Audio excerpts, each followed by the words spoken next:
출애굽기 30장 22절로 봉독하겠습니다.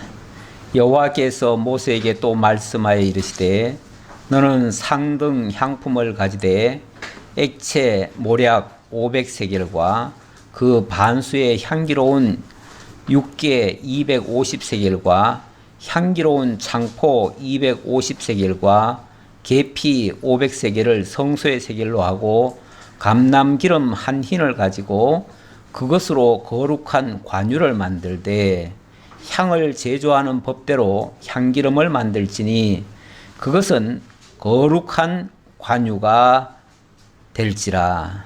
아멘. 우선 25절까지 봉독했습니다. 하나님께서 지금 성막과 성구 그리고 제사장에 관한 규례를 주셨습니다. 지난주에는 제사장이 성막에서 제사직을 수행하는데 필요한 분향단 그리고 물두멍 그리고 생명의 속전을 내라고 하는 말씀을 주셨지요. 분향단에서는 날마다 향년을 올리고 물두멍에서는 온몸을 깨끗이 씻고 이 직무에 임하라 이렇게 말씀하셨습니다. 자, 그리고 오늘은 관유와 향을 만들어서 사용하는 규례를 주시는데요. 자, 이제 22절에서부터는 관유를 만들라고 합니다. 이 관유라는 말은요, 이 관자가 물될 관자입니다. 물될 관자에다가 기름 유자인데 쉽게 말하면 기름을 바른다 뜻이에요. 기름을 바른다. 그러니까 바르는 기름 그 말을 이제 그 관유라 이렇게 이 한문식의 표현입니다. 우리 성경이 많이 한글화를 했는데 옛날 걸 그대로 쓰는 경우도 많습니다. 특히 구약은 옛날 걸 그대로 많이 쓰고 있어요. 아직까지. 어쨌든 바르는 기름 이렇게 이해하시면 되겠습니다. 바르기 위한 기름, 그것도 어디다 바르냐면 성구나 거룩히 구별된 사람에게 바르는 기름입니다. 기름인데 여기에 기본 베이스는 감람유입니다. 감람유가 항상 기본 베이스고요. 거기다가 여러 가지를 더 첨가를 시킵니다. 오늘 내용에 보니까 모략이 500세겔 들어가고 또 그 반수에 그러니까 250세겔에 6개가 들어가고 또 250세겔에 창포가 들어가고 500세겔에 계피가 들어갑니다. 이런 것들을 좀 추가로 넣는 거죠. 추가로 넣는다는 것은 이 감람유가 가지고 있는 그 본래 의미가 있고요. 거기다가 또 이러한 의미들이 더 추가된다 그런 뜻이에요. 이렇게 만드는 거는 나중에 보면은 이걸 주의를 줄 때 무슨 주의를 주냐면 32절에 먼저 한번 잠깐 보면요. 사람의 몸에 붙지 말며 이 방법대로 이와 같은 것을 만들지 말라. 이는 거룩하니 너희는 거룩히 여기라. 이와 같은 것을 만드는 자와 이것을 타인에게 붙는 모든 자는 그 백성 중에서 끊어지리라. 이렇게 얘기를 합니다. 사실 감람유 하면은요, 이스라엘 땅에서 감람유는 아주 기본 기름이에요. 그래서 모든 음식을 만들 때 감람유를 씁니다. 그러니까 감람유는 뭐 아주 흔한 거예요. 그래서 감람유를 만들지 말라는 얘기가 아니고 감람유에다가 지금 아까 열거했던 그런 네 가지의 그런 특별한 향이 들어있는 것 이런 것들은 넣지 말아라 그 얘기예요. 절대. 원래 음식을 만들 때는 만약에 기름을 짠다고 해도 순수한 기름을 짜지요. 그렇지 않아요? 순수한 기름을 짜고 순수하게 먹거나 바르거나 자관 순수하게 이용하지. 거기다가 이것저것 여러 가지를 첨가한다는 것은 일반적으로 하는 게 아니에요. 일반적으로 하는 게 아니에요. 이건 특별한 경우에 하는 거예요. 그래서 이거는 이런 성구나 사람을 거룩히 구별하기 위할 때만 쓰라는 거지. 이걸 가지고 먹거나 사람의 몸에 바르기 위한 목적으로 만약에 이걸 한다면 그는 백성 중에서 끊쳐지리라 이렇게 얘기를 합니다. 그는 이스라엘 땅에서는 아예 내가 쫓김을 당한다 그런 얘기예요. 굉장히 무서운 얘기가 되잖아요. 흔히 뭐 기름은 많이 쓰는 겁니다. 많이 쓰는데 일반적인 기름을 가지고 얘기하는 게 아니라 이거는 특별히 거룩히 구별하는 기름 이렇게 이해를 하셔야 됩니다. 예. 그리고 이거를 사람을 위해서 만약에 한다고 하면 목적이 다른 데 있다는 거죠. 그러니까 그렇다면 반대로 여기다가 특별한 향을 넣는다고 하는 것은 이건 특별한 목적을 가지고 만든다는 얘기예요. 그 2절에도 보면 이런 말씀이 있습니다. 23절에 너는 상등 향품을 가지되 이렇게 얘기합니다. 이 상등 향품이란 말은 우리말로 하면 최고급 향품이다 그 말이에요. 예, 모략, 또 육계, 창포, 계피 이 네 가지는 아주 특별한 향을 가지고 있다 그 말이에요. 특별한 향, 최고급 향. 이 향이라고 하는 거는요, 거기다가 향을 추가하는 것은 이제 이 성전에서 특별히 쓰기 위한 목적이 있습니다. 그리고 성전에서 특별히 쓰는 것은 장차 그리스도의 사역과 밀접한 관계가 있습니다. 그래서 이게 그냥 붓는 기름이 아니라, 그냥 바르는 기름이 아니라 그리스도의 사역을 가리키는 의미가 담겨 있다 그 말이에요. 그래서 그리스도께 써야 할 기름, 그리스도를 가리키기 위해서 써야 할 기름, 그리스도로 말미암아 거룩하게 될 것을 가리키는 의미가 있는 그런 기름을 만약에 사람한테 쓴다? 아니면 일반 그릇에다가 많이 쓴다? 그러면 그것이 뭘로 바뀝니까? 그리스도화로 바뀌어져 버려요. 만약에 어떤 사람이 그것을 자기 몸에다가 그런 식으로 쓰기 위해서 바른다? 하면은 그 사람이 곧 자칭 그리스도가 돼버리는 꼴이 돼요. 그렇지 않겠어요? 예를 들자면 이건 그리스도를 빙자하는 결과가 되죠. 그 그리스도를 빙자하는 자를 뭐라고 그러죠? 우리는 적그리스도, 이단이라고도 얘기할 수 있어요. 결국은 자기를 위하여 이런 식의 기름을 만들어서 자기한테 붓는다면, 그리고 자기가 기름을 부어서 나는 이런 사람이다 라고 존재를 밝힌다면 그건 적그리스도가 되는 거예요. 그러니까 만약에 그렇게 한다면은 그 사람은 죽이든지 내쫓든지 자고한 이스라엘에서는 인정하지 말아라 그런 얘기예요. 조금 이따가 향도 마찬가지입니다. 향도 사람을 위해서 향을 만들지 말아라. 그런데 제가 왜 이 얘기를 자꾸 강조하냐면 가끔 성경에 나오는 것을 가지고 힌트를 얻었다 그러면서 성경에 보니까 이런 걸로 만들라고 하더라. 틀림없이 하나님이 좋은 거니까 그렇게 만들라고 했을 것이다. 그러면 이렇게 만들어서 우리가 쓰면 아주 좋을 것이다 라고 생각하는 사람들이 있어요. 그런데 그렇게 되면 그러니까 성경에서 힌트를 줬다고 해가지고 그것이 마치 우리 실생활에 쓰라고 하는 것처럼 이해를 한다면은 그거는 전혀 잘못된 겁니다. 그건 자칫하면은 이단적으로 갈 우려도 있어요. 그래서 그런 우려를 제가 불식하기 위해서 흉내내서는 안 된다. 성경에 있는 거를 우리가 흉내내서는 안 된다.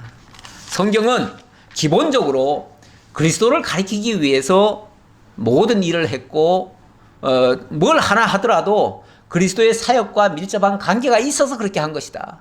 그러면 도대체 그리스도가 무슨 일을 했길래 그러냐? 이걸 생각을 해야지요. 그렇잖아요? 그걸 생각을 해야지요. 그걸 생각하는 게 중요하지. 거기서 이 성경이 우리에게 가리키고자 하는 의미는 바로 이런 일을 통해서 그리스도가 이런 사역을 하셨으니 이제 그리스도의 사역이 우리에게 이런 효과를 가져올 것이다. 뭐 이렇게 이해를 하셔야겠죠. 그래서 그리스도를 깨닫기 위해서 우리가 발견해야지 다른 걸로 해서는 안 됩니다. 예. 오늘 배울 장면은 관유 이야기가 나왔는데 관유의 용도와 그 의미, 그리고 향의 용도와 그 의미, 그리고 하나님의 영에 감동된 사람들이 하는 일들, 그런 사람들이 무슨 일을 하는가에 대한 내용을 살펴보도록 하겠습니다. 오늘 22절부터 상등 향품으로 만들어서 모든 성구에 바르라는 장면입니다. 자, 관유를 잠깐 보면요. 제가 아까 기본 베이스가 요 감람유라고 그랬죠. 예, 감람 열매를 올리브죠, 올리브. 올리브를 따서 그걸 짜가지고 거기서 나오는 그 기름으로 쓰라고 그랬습니다. 이거는 평상시에 이 유대인들이 흔히 쓰는 기름이에요. 제일 흔하고 지중해 연안에는 올리브 나무가 많습니다. 그래서 거기서 나오는 걸로 다 기름을 짜서 사용을 합니다. 그런데 거기에다가 특별히 모략과 육개와 창포와 계피를 더 넣어라 그 말이에요. 이게 좀 독특하죠. 독특한데 뭐 제가 다른 거는 특징을 잘 모르겠어요. 솔직히 잘 모르겠고, 이 모략이라고 하는 거는 원래 일종의 방부제 같은 역할을 한다고 그래요. 예. 그래서 동방 박사들이 예수님께 선물을 드릴 때 그때도 등장한 것이 모략입니다. 그러니까 이런 향들이 가지고 있는 어떤 특징들이 있어요. 그 특징들이 그리스도의 사역에도 나타나고 있다. 그렇게 보시면 되겠습니다. 일단 자, 이건 다 모든 것이 다 함께 넣어가지고 이런 것들은 어찌 보면 향을 첨가하는 거지 여기서 기름이 많이 나오는 건 아니에요. 그렇죠? 그래서 아까 상등향품이라 이렇게 얘기를 했죠. 상등향품. 그러니까 이런 것들은 일종의 향이에요. 향을 첨가하는 건데, 그러니까 기본 기름은 감람유라고 말할 수 있고, 그런데 이 기름이라고 하는 게 생각을 해보세요. 이 식물이 굉장히 압착을 해가지고 짜내는 게 기름이죠. 그러니까 엄청난 압박을 가하는 겁니다. 엄청난 압박을 가하고 뭐 향은 거기에다가 첨가한다 이렇게 이해하시면 되겠고요. 이 기름이 나중에 보면 우리 주 예수님과 밀접한 관계가 있다고 말씀드렸는데, 우리 주 예수님이 마지막에 그 기도할 때 보면 감람산에 가셔서 기도를 많이 하셨어요. 그래서 기도할 때마다 사실은 감람산에 가셔서 기도하셨는데, 기도할 때에 그 마지막 기도하실 때의 장면을 보면 땀방울이 핏방울처럼 정말 얼마나 간절하게 기도를 하셨는지 땀이 흐르는데 그 땀에 핏물이 섞여 있을 정도로 그렇게 했다는 거죠. 온 몸을 다 짜낸 거죠. 예, 짜내듯 한 그런 기도.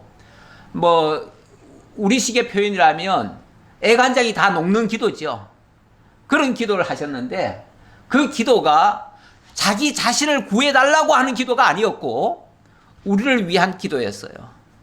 아무것도 모르고 그 십자가에 못 박아 죽이는 것이 자기들의 정인 줄 알고 그렇게 외쳤던 그들을 위하여 기도를 하셨어요. 예수님은.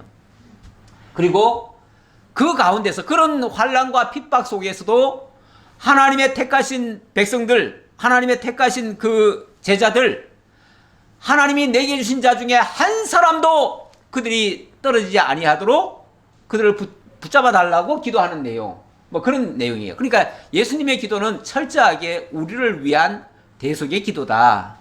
그리고 그 기도는 지금도 하늘 보좌 우편에서 계속 하고 계시다. 그리고 성령을 통해서 우리에게 기름 부어주신다. 이런 표현을 하셔요. 그러니까 성령을 통해서 기름 부어주신다는 표현은 사실은 그 사역 자체는 그리스도가 하신 거예요. 그리스도가 하신 것을 성령을 통해서 우리에게 입혀준다는 거예요. 우리에게 발라준다는 거예요. 그래서 기름이라고 하는 특징은 바르는 데 있거든요. 바르는 데 있는데 그거를 우리에게 효과적으로 입혀주시는 거예요. 그래서 기름 얘기하면서 성령의 기름을 많이 얘기를 합니다. 그래서 성령의 기름 부으심 이렇게도 표현을 하고요. 제가 아까 묵상을 한 말씀이 고린도후서의 말씀인데, 고린도후서 1장 21절에 보면 우리를 너희와 함께 그리스도 안에서 굳건하게 하시고 우리에게 기름을 부으시는 이는 하나님이시니 우리에게 기름을 부으셨다. 그가 또한 우리에게 인치시고 보증으로 우리 마음에 성령을 주셨느니라. 결국은 성령으로 우리에게 기름을 부어주신 거예요. 그랬는데 그 성령이 하신 일은 우리에게 일을 쳐주시고 보증하신 것이다. 결국은 실제 그 기름 사역을 하신 분은 예수 그리스도신데 예수 그리스도가 우리를 위하여 그토록 정말 애간장이 녹는 기도를 하시고 지금도 하늘 보좌 우편에서 기도하고 계시는데 그것이 우리에게 효과 있게 인을 쳐준다는 말은 효과 있게 한 거예요. 그리고 보증을 해주셨어요. 그분이 바로 성령이시다. 그래서 성령하면 기름 부음 이렇게 보통 얘기를 합니다. 요한일서에서도 요한 사도도 그렇게 얘기를 합니다. 너희는 거룩하신 자에게서 기름 부음을 받고 모든 것을 아느니라. 그러니까 우리가 하나님을 알아간다, 하나님을 배운다, 예수 그리스도를 믿는다 하는 것은 사실은 알아야 믿거든요. 들어야 알고요. 그런데 그것이 거룩하신 자, 바로 성령께서 우리에게 기름 부어주심으로 말미암아 알게 된 것이다, 깨닫게 된 것이다 라는 뜻이에요. 자, 그럼 다시 본론으로 들어갔어요. 자, 이 기름, 결국 기본 베이스는 감람유고 여기에다 각종 재료를 더해서 의미를 추가한 건데, 조금 더 보고 본문을 좀 더 읽고 설명합시다. 자, 25절. 그것으로 거룩한 관유를 만들되 향을 제조하는 법대로 향기름을 만들지니 이것이 거룩한 관유가 될지라. 근데 지금 기름을 바르는데 그 기름을 무슨 식으로 하라고요? 향을 제조하는 법대로 향기름을 만들래요. 그러니까 기름은 어찌 보면 기본 베이스는 기름이에요. 그냥 감람유예요. 감람유에다가 향을 첨가한 거예요. 첨가하려니까 향을 만드는 방식대로 첨가를 해야죠. 그러니까 아까 얘기했던 이 모략, 육계, 창포, 계피 이런 것들을 뭐 향을 내려고 하면 보통 어떻게 하죠? 뭐 빻아야 될 것이고 볶아야 될 것이고 뭐 어떻게 짜내든지 뭐 어떻게 해야겠죠? 자관 압박을 가해야 돼요. 다 공통적으로는 이게 다 압박을 가하는 거예요. 결국 그리스도께서 이런 엄청난 희생을 당하실 것을 가리키고 그것이 기름과 섞여가지고 우리에게 발리어짐으로 말미암아 그 기름에 접촉된 모든 것이 거룩해져요. 그런데 그래서 레위기 8장 10절 이하에 보면 여기 내용이 좀 많이 나오는데요. 제가 다 읽어봤으면 좋겠는데 다 읽어보기는 그렇고 어쨌든 이 기름을 가지고 어디다 쓸 것인지를 설명하는 거예요. 쓰는데 일단 성구에다 바르고요. 또 거룩히 구별된 제사장에게 바릅니다. 바르면은 다 거룩해져요. 거룩해진다는 말은 하나님께 완전히 속해진다 그런 뜻이에요. 속해져요. 그러면서 이것이 이제 실체로 가서는 히브리서 9장 22절에 이것이 하나님의 기름 부으심이다. 하나님의 기름 부으심 이렇게 설명하고 바로 예수 그리스도를 통해서 우리에게 기름 부으셨다 이렇게 말씀하십니다. 그리고 좀 특이한 말씀이 하나 있어가지고 제가 소개해드리려고 그러는데 계시록 6장 6절에 보면 이런 말씀이 있어요. 마지막 환란 때에 검은 말이 등장을 합니다. 검은 말이 등장하면 굉장히 이제 이 땅에 기근이 일어날 것인데 그때에도 한 데나리온의 밀 한 대요. 한 데나리온의 보리 석대로다. 이거는 굉장히 큰 기근이 온다는 얘기거든요. 그런 가운데서도 또 감람유와 포도주는 해치지 말라 하더라. 이렇게 얘기를 합니다. 감람유와 포도주는 해치지 말아라. 그거는 절대로 감하지 않는다. 하나님께서 그거는 보호하신다. 그런 뜻이에요. 근데 이 감람유와 포도주, 오늘 이 감람유 얘기가 나왔으니까 이 감람주와 포도주 하면은 흔히 이제 우리 성찬에서도 사용하듯이 그 의미가 예수 그리스도의 피 흘리심을 가리키는 거거든요. 그럼 감람유는 뭔가? 감람유 역시 그리스도의 희생을 가리키는 거예요. 결국 마지막 시대 때도 그리스도의 희생으로 말미암아 모든 자들이 거룩히 구별되어지고 구원을 함을 받게 된다. 이런 뜻으로 이해하시면 되겠습니다. 자, 그런 식으로 하나님께서 우리를 거룩하게 하기 위해서 이렇게 기름을 준비하게 하셨다. 자, 그렇게 하고요. 이 기름이 어디에 쓰여지는가? 26절. 너는 그것을 회막과 증거기에 바르고 상과 그 모든 기구이며 등잔대와 그 기구이며 분향단과 및 번제단과 그 모든 기구와 물두멍과 그 받침에 발라 그것들을 지극히 거룩한 것으로 구별하라. 이것에 접촉하는 것은 모두 거룩하리라. 이건 특별히 그 그리스도의 의미까지 담아가지고 제조한 거라서 거기에 접촉되는 것은 뭐든지 다 거룩해진다. 거룩해진다는 말은 하나님께 완전히 바쳐진다. 그런 의미로도 이해하셔도 되겠습니다. 만약에 사람이 그러니까 이게 아까 자기 용도로 자기가 쓰기 위해서 이런 식으로 만든다 하면 비록 자기가 쓰기 위해서 만들었겠지만 이미 구별돼 버려요. 그래서 그런 자들은 끊쳐질 수도 있어요. 이거 위험한 얘기죠. 그러니까 함부로 이렇게 흉내내서는 안 된다라는 의미도 경고 삼아 담겨 있습니다. 너는 아론과 그의 아들들에게 기름을 발라 그들을 거룩하게 하고 그들이 내게 제사장 직분을 행하게 하고 이스라엘 자손에게 말하여 이르기를 이것은 너희 대대로 내게 거룩한 관윤이 내게 거룩한 이 바르는 기름이니 그 말이죠. 바르는 기름이니 사람의 몸에 붓지 말며 이 방법대로 이와 같은 것을 만들지 말라. 이는 거룩하니 너희는 거룩히 여기라. 이 자체가 거룩하기 때문에 거룩히 생각을 하고 함부로 이렇게 사용해서는 안 된다. 그 말이겠죠. 이와 같은 것을 만드는 자와 이것을 타인에게 붓는 모든 자는 그 백성 중에서 끊어지리라 하라. 그런데 그래서 이 기름은 함부로 바르는 게 아닙니다. 함부로 붓는 것도 아닙니다. 그런데 가끔 보면은 기름 부음 사역을 하신다는 분들이 있어요. 기름 부음 사역 뭐 그렇게 얘기하죠. 그래서 자기가 기도하면은 성령의 기름 부으심이 일어난다는 거죠. 그러면서 뭐 그런 식의 자고한 표현을 하면서 좀 약간 신비적으로 하시는 분들이 있는데 저는 그 의도가 지금 문제입니다. 의도가 우리 그리스도께서 참 기름 부음 사역을 하셨어요.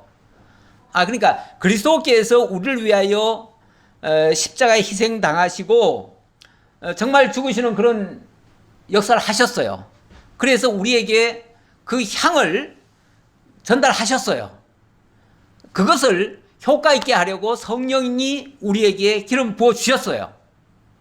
자, 그러면은 그리스도께서 하신 일과 성령께서 하신 일을 우리는 증거자로서 나타나야죠. 그렇죠? 우리는 증거자로서 역사를 해야죠.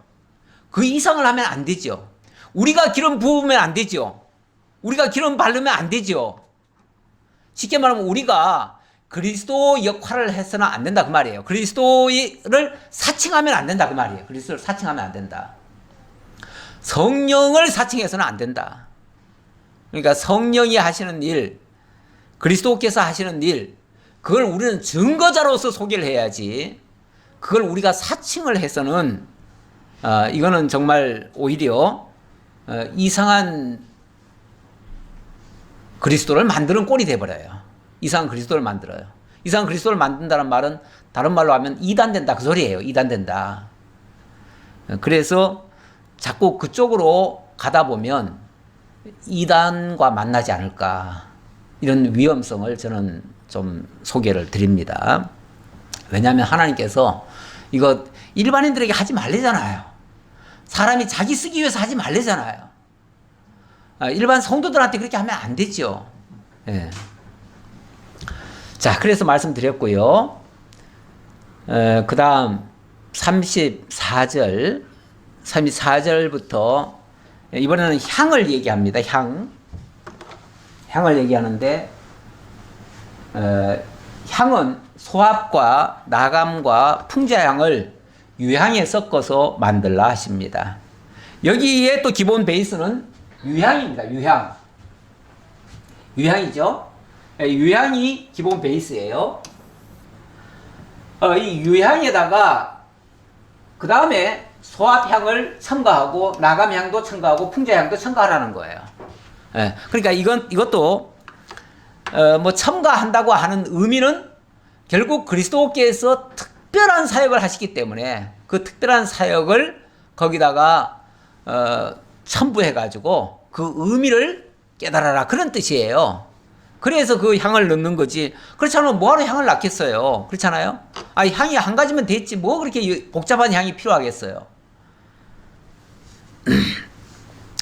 34절입니다. 여호와께서 모세에게 이르시되 너는 소합향과 나감향과 풍자향의 향품을 가져다가 그 향품을 유향에 썩되 각기 같은 분량으로 하고 유향에 썩되, 그러니까 기본은 유향이라는 얘기예요.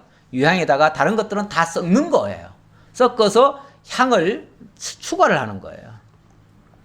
썩되 그것으로 향을 만들되 향 만드는 법대로 만들고 그것에 소금을 쳐서 성결하게 하고, 향도 사실은 이 세상에 나오는 것 중에서, 이 세상에서 나는 것들 중에서 그 자체로 거룩하고 그 자체로 성결한 것은 없습니다. 예, 타락 이후의 모든 것은 다 부패해버렸어요. 물론 하나님이 처음 지었을 때부터 부패한 건 아니었어요. 그때는 정말 깨끗하고 성결하고 그랬었는데, 인간의 타락 이후 인간의 손을 거치는 모든 것들은 다 부패하게 돼 있습니다.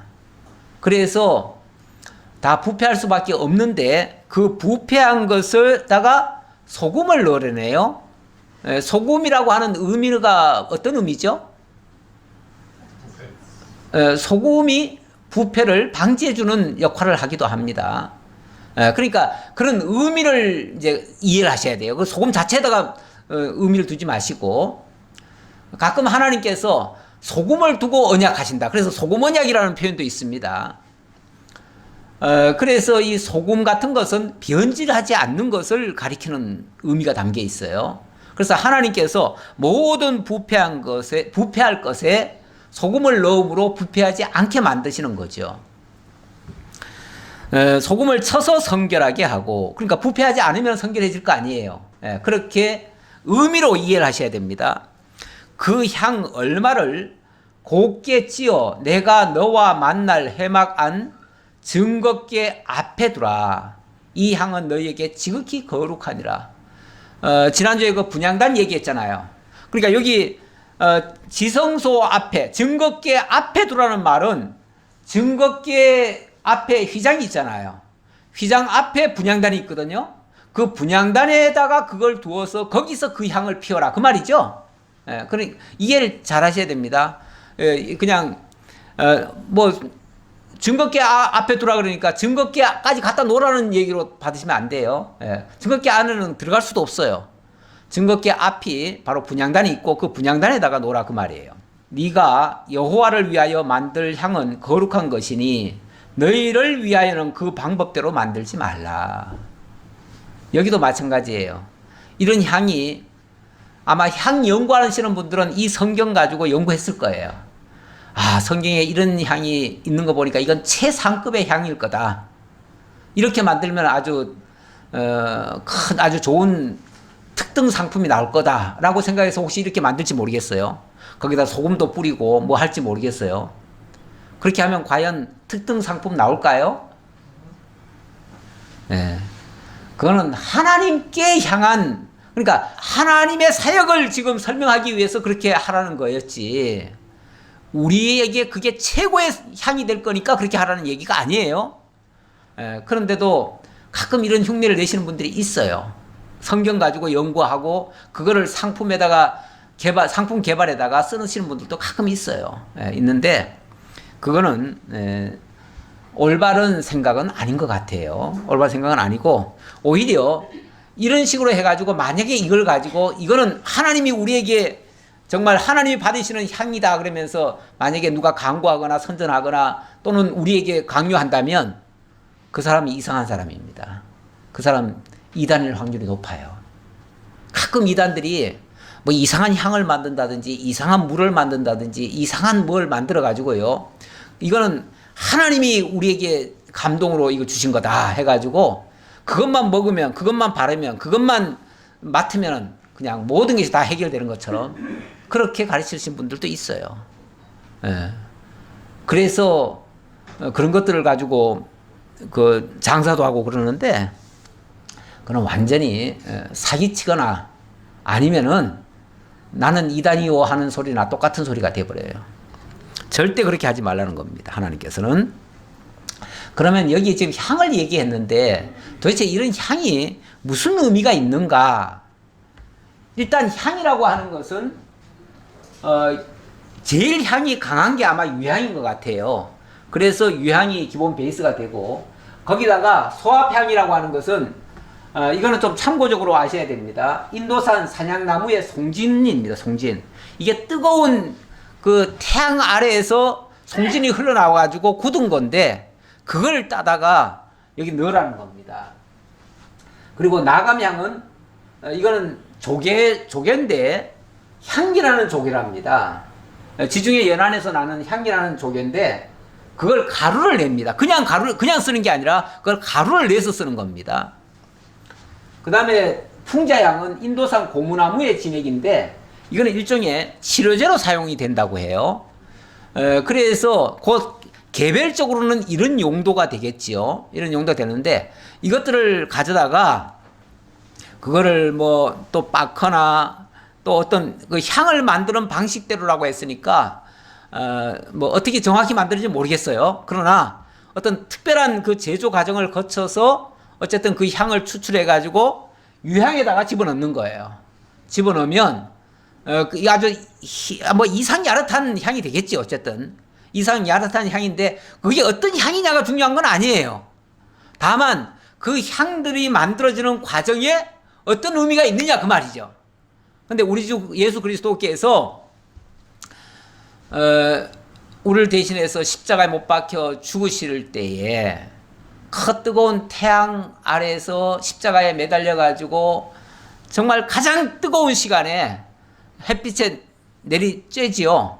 거기서 어찌 보면 물과 피를 다 쏟으시는 그런 모습이 마치 송진 같지 않나요? 식물로 말하면은 식물이라고 하는 게 식물에 어디 상처가 나가지고 거기서 액체가 흘러나와가지고 거기서 굳은 게 송진이잖아요.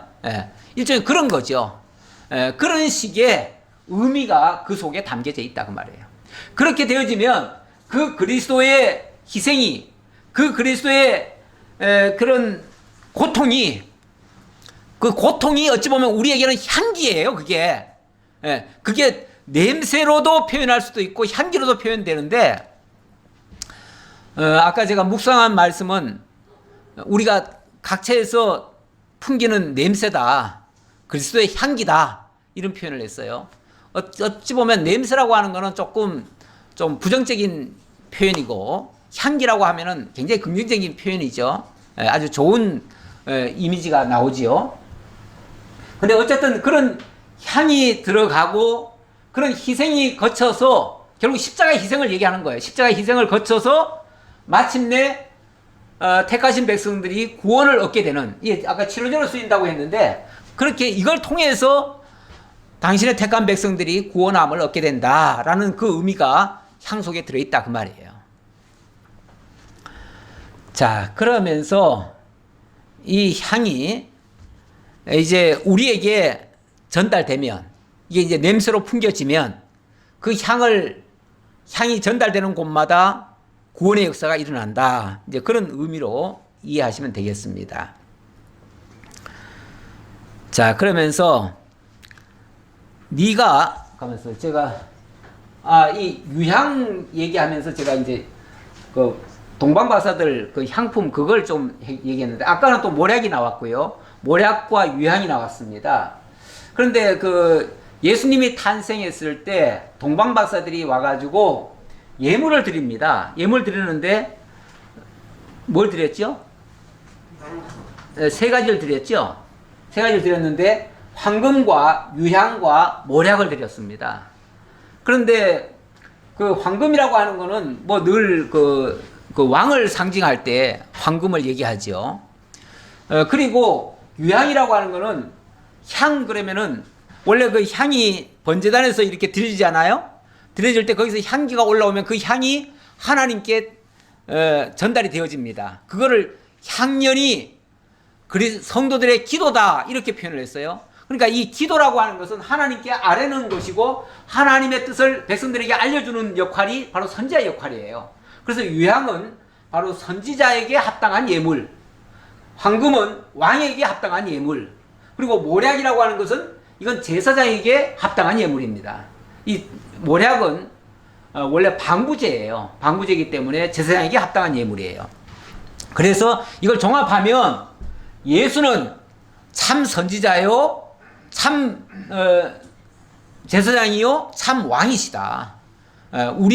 그래서 나의 주라는 말이 나의 임금, 나의 왕, 그 뜻이에요.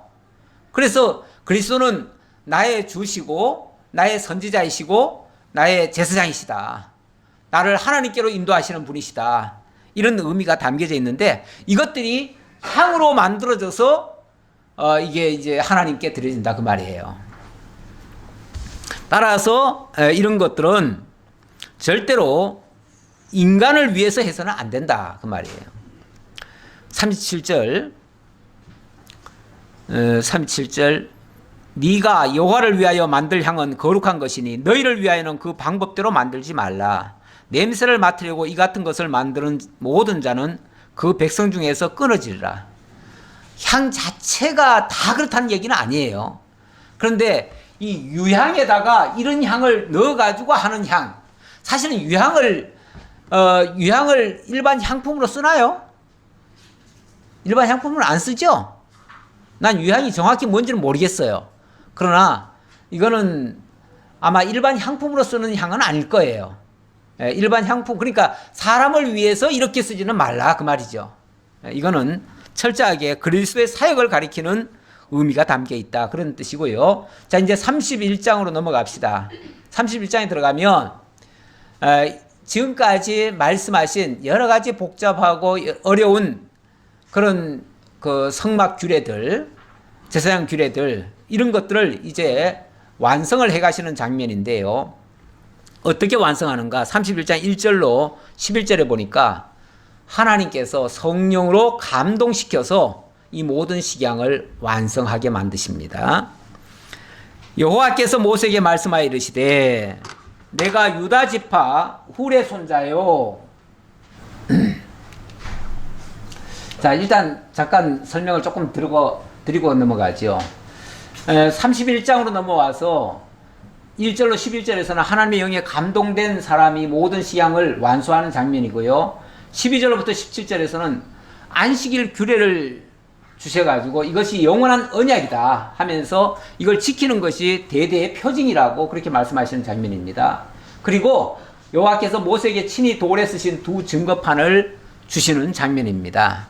그러니까 어쩌면 이미 다 말씀으로 하셨는데 그 증거물을 가지고 오게 하시는 거죠. 모세에게 직접 전달하는 거죠. 그래서 이건 이제 어찌 보면 마무리 작업입니다. 마무리 작업. 자, 그러는데 내가 유다 지파 훌의 손자요 우리의 아들인 부살레를 지명하여 부르고, 하나님이 지명하여 불렀다.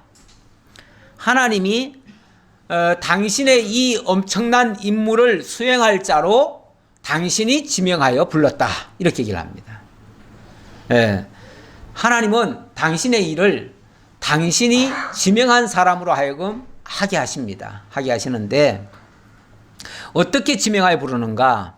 하나님의 영을 그에게 충만하게 하여 지혜와 총명과 지식과 여러 가지 재주로 정교한 일을 연구하여 금과 은과 노수로 만들게 하며, 하나님이 엄청난 여러 가지 재주를 주신대요. 재주를. 이 재주를 뭐라고 그러냐면 달란트라고 그럽니다. 달란트. 하나님이 각자에게 필요한 그 임무를 감당할 만한 달란트들을 주십니다. 하나님이 우리에게 은사를 주시는 것은요, 우리 보고 그거 이용해가지고 잘 먹고 잘 살아라는 얘기가 아니고 하나님 당신의 뜻을 이루는데 그것을 사용하시겠다는 거예요. 그래서 아주 특별한 은사들을 주십니다. 이번에 수학의 노벨상이라고 불리우는 그런 상을 받으신 분이 우리나라에 있더라고요. 그리고 또 얼마 전에는 피아노를 얼마나 잘 쳤는지, 그 피아노는 작곡한 사람이 이 피아노를 이해하고 이것을 칠 수 있는 사람은 자기밖에 없다 그랬어요. 그거 만든 사람이. 근데 그거를 우리나라 그 젊은이가 그거를 완주를 했어요. 너무 감동이 돼가지고 그걸 지휘하던 사람이 눈물을 흘리더라고요. 예. 그래서 거기서 또 1등 했잖아요. 콩쿠르에서도. 그런데, 가끔씩 이런 특별한 은사를 가지신 분들이 있습니다. 근데 그런 은사를 가지신 분들은 사실 그 수학자만 해도요, 우리나라에서 인정 못 받았대요. 우리나라에서 별로 인정도 못 받았고, 그냥 중간 수준밖에 안 됐대요. 그런데, 미국에 가가지고, 그 은사가 개발이 된 거예요.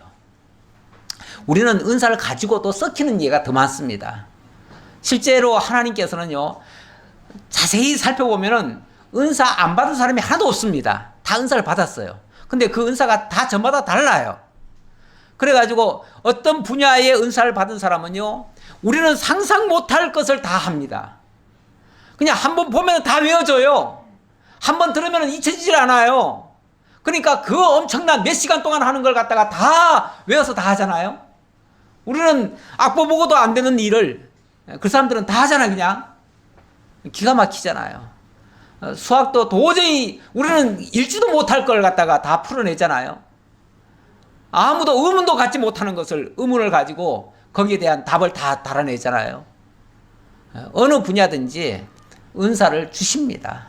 이게 하나님이 특별히 자기가 쓰시려고, 당신이 쓰시려고 이렇게 은사를 주시는데, 이 부살렐을 하나님이 지명해가지고 쉽게 말하면 너는 이 일을 하기 위해서 내가 너를 불렀다 그 말이에요.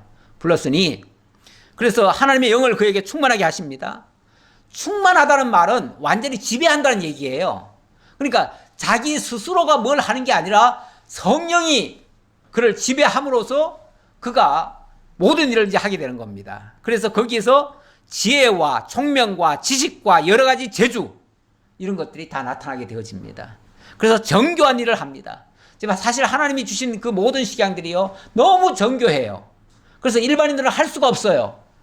한 예로 그 촛대, 금촛대를 만드는데 이게 한 달란트 되는 그 금덩어리를 가지고 이걸 일일이 쳐가지고 그걸 다 만드는 거거든요. 그렇게 정교하게 만드는 거거든요. 이걸 어떻게 이게 되냐고요, 그게.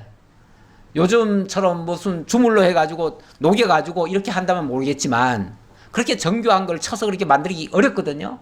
근데 이거를 그렇게 다 했대요. 그런데 이 정교한 일을 연구하여 금과 은과 노수로 만들게 하며, 이 성구에 보면은 금 재료로 쓰는 게 있고 은 재료로 쓰는 게 있고 노 재료로 쓰는 게 있잖아요. 이걸 제각각 그 특징에 따라서 다 했다는 거죠. 그리고 보석이 또 얼마나 들어갑니까? 근데 보석은 얼마나 또 만들기가 어렵습니까? 그래서 보석 아닙니까? 보석을 깎아 물리며 여러 가지 기술로 나무를 새겨 만들게 하리라. 하나님이 그렇게 하시겠다. 내가 또 단지파 아이사막의 아들 오홀리압을 세워 그와 함께 하게 하며, 이건 동력자입니다. 동력자도 하나님이 붙여주시겠다. 지혜로운 마음이 있는 모든 자에게 내가 지혜를 주어 그들이 내가 네게 명령한 것을 다 만들게 할지니. 그런데 이런 것을 구상하고 그 일머리를 가지신 분이 한 사람이 있지만은 그 한 사람이 모든 노동을 다 할 수는 없잖아요. 그러니까 여기 총책임자, 쉽게 말하면 부살렐은 총책임자로서 모든 일머리를 가지고 있는 사람입니다. 그러니까 이 사람의 어떤 지시에 따라서 모든 사람 다 일사불란하게 움직여야 되고 한 파트를 맡아가지고 일들을 해야 되는데 거기에 많은 사람이 동원됩니다. 동원되는데 거기에 지혜로운 자들, 지혜로운 마음이 있는 모든 자, 이렇게 표현을 했습니다. 그들에게 하나님이 지혜를 주셨다 그랬는데, 이 지혜라고 하는 게 다른 게 아니고요, 하나님의 뜻을 이해하는 그런 지혜를 얘기하는 겁니다.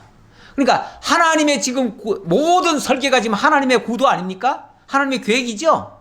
그 하나님의 계획, 하나님의 의도를 파악을 한 사람들, 하나님의 뜻을 이해하는 사람들, 하나님의 말씀의 의도를 이해하는 사람들, 그들이 그 부살렐의 지시를 따라서 일사불란하게 움직이는 거죠. 그렇게 해서 그 하나님이 구상했던 그 설계한 일이 한치의 오차도 없이 그대로 이루어졌다 그 말이죠. 자, 그렇게 해서 내가 네게 명령한 것을 다 만들게 할지니 곧 해막과 증거궤와 그 위에 속죄소와 해막의 모든 기구와 상과 그 기구와 순금 등잔대와 그 모든 기구와 분향당과 번제당과 그 모든 기구와 물두멍과 그 받침과 제사직을 행할 때 입는 정교하게 짠 의복 곧 제사장 아론의 성의와 그의 아들들의 옷과 관유와 성소의 향기로운 향이라. 무릇 내가 네게 명령한 대로 그들이 만들지니라. 내가 너에게 명령한 그대로 만들지니라. 그게 한치의 오차도 있어서는 안 된다. 그런 의미가 되겠죠. 우리 하나님 하시는 일이 이렇게도 정교합니다. 빈틈없이 일하십니다. 예, 일하시는데 당신의 영을 부어서 하십니다. 근데 결국 당신이 하신다는 뜻이에요. 사람은 거기에 쓰시는 도구가 되는 거겠죠. 자, 조금 더 보죠. 여호와께서 모세에게 말씀하여 이르시되, 자, 이제 장면이 좀 바뀌었죠. 예, 장면이. 그래서 이 모든 것들을 이렇게 이제 다 만들었다는 얘기고요. 안식일 규례로 영원한 언약에 대한 대대 표징을 주시고 법궤를 주시는 장면이 되겠습니다. 여호와께서 모세에게 말씀하여 이르시되 너는 이스라엘 자손에게 말하여 이르기를 너희는 나의 안식일을 지키라. 이는 나와 너희 사이에 너희 대대의 표징이니. 자, 안식일을 지키는 것이 대대의 표징이래요. 대대 표징. 그러니까 언약 자손, 쉽게 말하면 언약 자손인 것을 증명한다. 그런 이야기겠죠. 그러니까 안식을 지키면 너는 내 언약의 자손이 맞다. 하지만 안식을 지키지 않는다면 너는 언약 자손이 아니다. 이런 말과도 같은 얘기예요. 그러면서 나는 너희를 거룩하게 하는 여호와인 줄 너희가 알게 함이라. 안식일을 지키는 이유는 내가 너희를 거룩하게 하는 여호와인 줄을 알게 하려고 그런다. 이 얘기고요. 너희는 안식일을 지킬지니 이는 너희에게 거룩한 날이 됨이니라. 그 날을 더럽히는 자는 모두 죽일지며 그 날에 일하는 자는 모두 그 백성 중에서 그 생명이 끊어지리라. 아, 또 무섭게 말씀하시네요. 우리 성경이 특히 율법 얘기할 때는요, 뭐 여차하면 다 죽는다는 소리예요. 그렇죠? 이 안식일도 범하면은 뭐 된다? 죽는다는 얘기예요. 예. 근데 이거를 자꾸 날짜로만 생각을 해가지고 날짜 지키면은, 날짜를 어기면은 죽는다. 이렇게 얘기하는 사람들이 많습니다. 그런데 만약에 이걸 날짜로 얘기하고 심지어는 그 날짜를 또 주일날이라고 그래요. 주일날이 안식이라고 또 얘기하시는 분도 있어요. 어떤 교사들은. 그런데 그렇다면 주일날은 어떻게 해야 됩니까? 주일날은 하나님 섬기는 일 외에는 아무것도 하면 안 돼요. 일체하면 안 돼요. 심지어는 불도 떼면 안 돼요. 그거 만약에 했다가는 뭐 되죠? 죽을 거예요. 그래 놓고 만약에 주일 안 지키면은 결국 망한다. 이렇게 해석하게 되면요. 오늘 우리 다 죽어야 됩니다. 살 사람 하나도 없습니다. 그런데 우리 주님 예수께서 사실은 안식일 날 뭘 하셨죠? 병자도 고치시고 선한 일을 많이 하셨어요. 그러니까 그 바리새인들은 어떻게 율법 선생이라 일컫는 자가 안식을 범하느냐고. 그러면서 예수를 갖다가 정말 그렇게 잡아 족쳤죠. 그리고 예수님을 십자가에 못 박는 데에, 그러니까 쉽게 말하면 사형 선고의 판결문에 쉽게 말하면 안식일 범했다는 죄도 첨가됩니다. 안식을 범했으니까 맞아 죽어야 마땅하죠. 그런데 예수님은 거기에 대해서 뭐라고 얘기하시죠? 안식일이 사람을 위하여 있는 것이다. 그러면서 인자는 안식일의 주인이라 이렇게 얘기하십니다. 결국은 이 안식이라고 하는 게 하나님을 위하여 있는 게 아니라 사람을 위하여 있는 거래요. 하나님이 사람에게 당신의 언약을 알려주시고 그것을 기억하게 하는 방편으로 안식일을 주신 것이고, 그리고 그 안식을 통해서 결국은 우리를 구원해 주시기 위한 그런 의미에서의 안식이라는 거죠. 그러니까 그 안식일의 주인이란 말은 내가 그 안식의 단사자다 그 말이잖아요. 예수님 자신이 온전한 안식을 하심으로써 우리가 그 효과로 구원함을 받게 된다 그 얘기예요. 그래서 엄밀하게 말하면 안식일과 주일은 달라요. 주일은 엄밀하게 말하면 날짜로 말하면은 안식일 날이 아니라 안식 후 제3일째 되는 날이에요. 그러면 안식 후 3일째 되는 날은 무슨 날이냐면 예수님 부활한 날이에요. 예수님 부활하신 날. 그러니까 예수님 부활하신 날이니까 이 날은 아무것도 안 하는 게 아니고 오히려 하나님의 그 부활의 영광을 찬양하는 날이 돼야죠. 그러면 오늘날 주일 같으면은 우리가 하나님을 찬양을 하는 날이 돼야 돼요. 하나님의 부활을 기억하고 그 영광을 찬양하는 날. 그리스도께서 모든 안식일 사역을 다 하시고 우리에게 구원을 베풀어 주셔서 그 은혜의 영광을 찬양하는 날이 돼야 돼요. 그러니까 오늘은 사실은 우리가 기쁘게 지내야지요. 근데 안식일 하면 느낌이 어떤 느낌이죠? 침울하잖아요. 안식일은 아무것도 안 하는 날이잖아요. 마치 쥐죽은 듯이 고요해야 되는 거죠. 그게 안식일이죠. 왜냐하면 그 안식이 곧 예수님이 죽어서 십자가에 못 박혀 죽으셔서 무덤에 들어가실 것을 가리킨 것이었거든요. 원래 예표적인 게. 그러니까 침울할 수밖에 없죠. 죽었으니까 아무것도 안 해야 맞는 거죠. 근데 아무것도 안 하는 게 아니고 그걸로 말미암아 우리가 구원을 얻게 되는 거죠. 마치 아까 그렇게 당신이 죽어서 안식하심으로 그 향기가, 그 냄새가 우리에게 풍겨서 우리가 그 구원의 은혜를 발견하고 하나님 찬양하는 것처럼 이렇게 되는 거죠.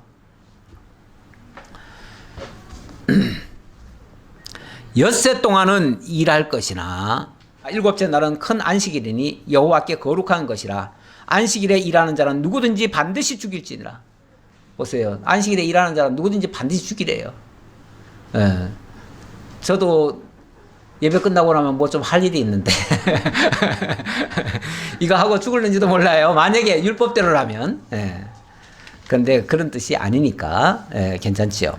이같이 이스라엘 자손이 안식일을 지켜서 그것으로 대대로 영원한 언약을 삼을 것이니, 이 안식 속에 영원한 언약이 담겨 있다. 결국 그리스도의 십자가 희생을 통해서 우리를 구원해 주실 그 언약이 담겨 있다. 그래서 그리스도 안에 있는 자가 참 안식을 누리게 될 것이다. 이 말이에요. 참 안식. 참 안식은 결국은 그리스도 안에서의 안식입니다. 예수님이 이제 돌아가신다고 하니까, 나는 이제 아버지께로 돌아간다 하니까 제 아들이 근심이 돼가지고 막 걱정 근심이, 이제 막 우리 망했다, 우리는 다 죽었다 이렇게 생각했어요. 그런데 걱정하지 말라, 근심하지 말라. 하나님을 믿으니 또 나를 믿어라.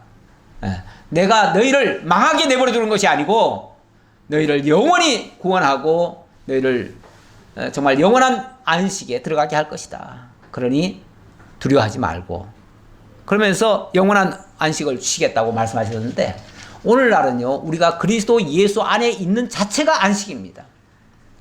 그래서 진짜 안식을 잘 누리려면요, 잘 지키려면요 평안하셔야 돼요. 혹시 우리 지금 평안하십니까? 예수 믿고 평안하십니까? 아니면 세상 돌아보니까 그냥 걱정 근심에 넋이 나갑니까? 낙심이 되십니까? 가끔씩 낙심될 때도 있어요. 낙심되다가도 아이쿠 그게 아니지. 우리가 지금 그리스도 예수 안에서 자유함을 얻었고 평안함을 얻었고 마음껏 하나님 찬양하면서 기쁘게 살아갈 수 있는데 왜 걱정을 해? 이렇게 하면서 돌이켜야지요. 그렇게 되어진다면, 그것만 깨닫는다면은, 우리가 그리스도 안에 있다는 사실을 깨닫기만 하면은 우리는 안식을 얻습니다. 그래서 제자들도, 근심하던 제자들도 이제 근심을 다 놓게 된 겁니다. 자유함을 얻은 겁니다. 진리를 알지니 진리가 너희를 자유하게 하리라. 그 자유하다는 것도 안식을 누리는 거예요. 평안함을 얻는 거예요. 그리스도 예수 안에서는 자유합니다. 이는 나와 이스라엘 사이에 영원한 표징이며, 나 여호와가 6 동안의 천지를 창조하고 7째 날에 일을 마치고 쉬었습니다. 이게 최초에는 구약 시대니까 당연히 여호와 하나님의 창조와 그 결과를 가지고 지금 안식을 얘기했고요. 신약 시대로 말하면 우리 주 예수 그리스도의 새 창조와 그로 말미암는 영원한 안식, 이것을 가리키는 의미가 되겠지요. 그래서 안식이 지키라고 했고, 마지막 장면은 여호와께서 시내산 위에서 모세에게 이르시기를 마치신 때에 증거판 둘을 모세에게 주시니 이는 돌판이요 하나님이 친히 쓰신 것이더라. 하나님이 직접 쓰셔서 그것을 모세에게 전달을 하신 거죠. 그렇게 해서 그 돌판을 가지고 모세가 이제 아래로 내려오게 된 겁니다.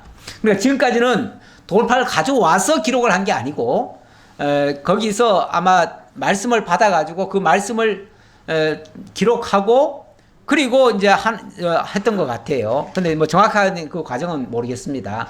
어쨌든 지금 이 두 돌판을 주신다고 합니다. 자, 오늘 여기까지 보도록 하겠습니다. 그리스도의 향기, 오늘 향 얘기가 나왔는데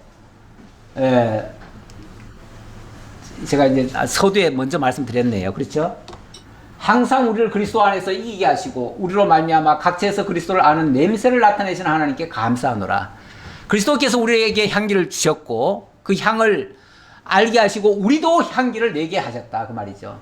우리는 구원받는 자들에게나 망하는 자들에게나 하나님 앞에서 그리스도의 향기니, 우리가 나타내는 것들이 때로는 믿는 자들에게는 구원으로 나갈 수도 있지만 믿지 않는 자들에게는 그 사망으로 갈 수도 있습니다.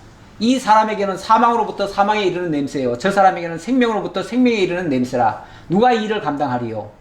우리는 수많은 사람들처럼 하나님의 말씀을 혼잡하게 하지 아니하고 그 순전함으로 하나님께 받은 것 같이 하나님 앞에서와 그리스도 안에서 말하노라. 그러니까 가장 큰 향기는 어떤 향기냐면은 하나님의 말씀을 순전하게 증거하는 것, 이게 가장 아름다운 향기가 되겠습니다. 기도하겠습니다. 아버지 하나님 감사합니다. 오늘 그리스도의 향과 또 기름에 대한 말씀, 그리고 성령에 감동된 자들의 역사에 대해서 오늘 살펴보았습니다.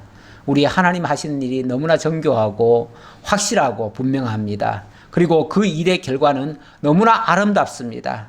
우리는 그리스도의 이 사역으로 말미암아 이제 참된 자유와 평안을 얻고 이제 참된 안식을 누리게 되었습니다. 이 은혜 너무나 감사합니다. 이제 우리도 밖으로 나가서 그리스도의 향기를 날리는 저들이 다 될 수 있도록 인도해 주옵소서. 모든 걸 감사드렸고 예수님 이름으로 기도하옵나이다. 아멘.